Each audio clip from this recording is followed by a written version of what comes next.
Bargarh जिलार अंबाबना blocker Lakhanpur पंचायतर चाषी माने धान छाड़ी सूर्यमुखी चाष करुछंती। बिलरे सूर्यमुखी हसुची देखिया सुंदर लगुच।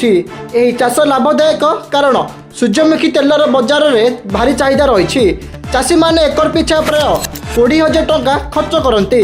तेल बाहर कर बिकिले एकर पिछा 20,000 टंका अधिक लाभ हुए। लखनपुर बाबेबिरा, हाथीकुजा, अलेखपुर, तिलेमाल, गौरपाली आदि गाँव चाषी सूर्यमुखी चाष कर मुख्य समस्या होची पानीर अभाव। आवश्यक मुताबक जलसेचन सुविधा नथिबारु चाषी मानक मनोबल भांगी जाउची। पाखरे एक मेगा प्रकल्प थिले मध्य सेथिरु पानी मिलु नाही। मेगा प्रकल्प थिबारु बोरवेल योजना रे मध्य शामिल होई पारु नांती चाषी। फଳରେ अमल बेलकु लाभ कमी जाउची। कृषि विभाग मध्य अणधान चाषी को कौन सुविधा देउ नाही। एही समस्या नहीं भटली विधायक इराशीष आचार्य पूर्व सरकार को दोष देइछन्ती।